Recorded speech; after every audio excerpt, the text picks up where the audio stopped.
खुशी की तमन्ना अब हमारे दिल में है, देखना है जोर कितना बाजुए का दिल में है, देख सकता है तो तू भी देख ले आसमां, हौसला ये देख के दिल बड़ी मुश्किल में है। इतिहास के पन्ने हमेशा सच नहीं बोलते। कुछ नाम चमकते हैं और कुछ नाम जानबूझकर धुंधला दिए जाते हैं। पर क्या आप जानते हैं कि भारत की आजादी की जंग में एक बड़ा हिस्सा उन लोगों का था जिन्हें आज कहते हैं कोई और शहर से, कोई और देश से आए हैं। जी हाँ, मुसलमान जो जेलों में सड़े, गोलियों से छन्नी किए गए और फिर भी उनका जिक्र एक फुट नोट बनकर रह गया। इस वीडियो में हम ला रहे हैं उन्हीं अनसंग हीरोज की कहानी जिनके बिना भारत की आजादी एक अधूरी सी हो जाती। सितारों से आगे जहां और भी है, अभी इश्क के इम्तियां और भी है। अस्सलाम वालेकुम, मैं नमस्ते देशवासियों। जब हम भारत की आजादी की बात करते हैं तो हमें गांधी, नेहरू, भगत सिंह याद आ जाते हैं। पर क्या आपको पता है उन आजादी के दीवानों में एक बड़ा हिस्सा मुसलमानों का भी था। ऐसे लोग जो जेलें सही, फांसी झेली और कुर्बान हो गए, पर उनका जिक्र किताबों में सिर्फ शहीद लिखने तक ही सीमित रह गया। 1857 का पहला वॉर ऑफ इंडिपेंडेंस, जिसे ब्रिटिश म्यूटिनी कहते हैं, उसमें बहादुर शाह जफर से लेकर मौलवी अहमदुल्ला शाह तक मुसलमानों ने अंग्रेजों के खिलाफ झंडा उठाया।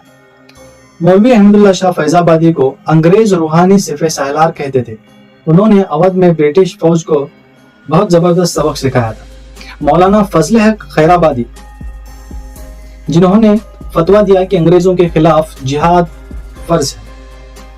1920 के नॉन कोऑपरेशन मूवमेंट में मौलाना मोहम्मद अली और मौलाना शौकत अली ने गांधी के साथ कदम से कदम मिलाया। खिलाफत मूवमेंट के जरिए मुसलमानों ने एक मिसाल पेश की कि धर्म और देशभक्ति के साथ चल सकते हैं हम लोग। ब्रिटिश सरकार ने जब भी किसी को खतरनाक समझा, वो या तो जेल गया या गोली से शिकार बन गया।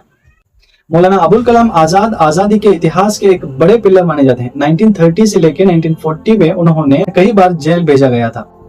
1942 के क्विट इंडिया मूवमेंट में वो कांग्रेस के प्रेसिडेंट थे और तुरंत गिरफ्तार कर लिए गए थे।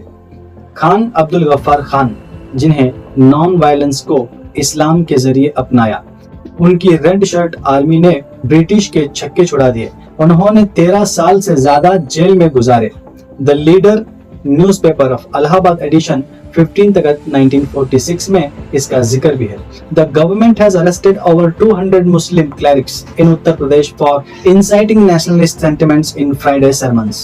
पहला फॉरेन नेशनल को अगर हम देखें तो वो है, आपको 1987 में उनको अवार्ड मिला था और वो है खान अब्दुल गफ्फार खान।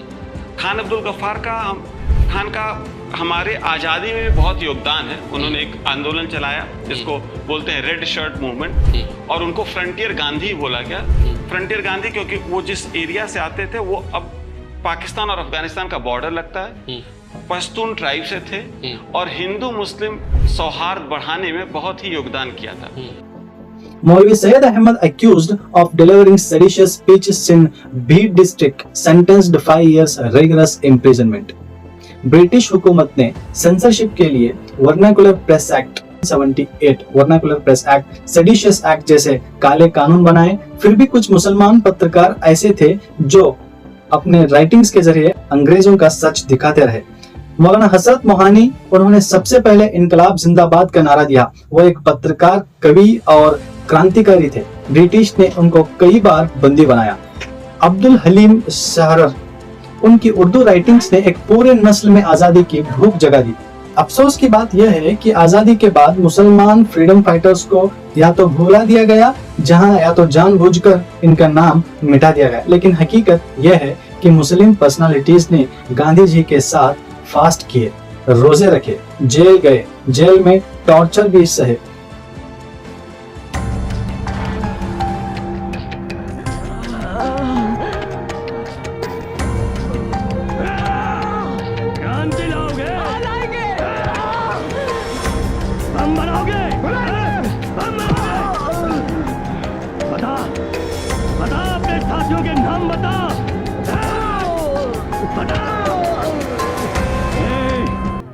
मौलवीज ने आजादी का पैगाम मस्जिदों से दिया। उन्होंने कुरान और हदीस के जरिए ब्रिटिश राज के जुल्म का नाम और निशान मिटाना शुरू कर दिया। भारत की मिट्टी में हर एक आजादी सिपाही का लहू शामिल है।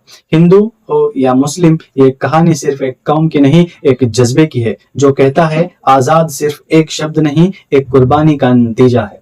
तो आज जब हम तिरंगे लहराते हैं, एक बार उन मुसलमान नौजवानों, मौलवीज, पत्रकर्ताओं और क्रांतिकारी को याद करना मत भूलना, जिनकी कुर्बानियों के बिना आजादी अधूरी होती है।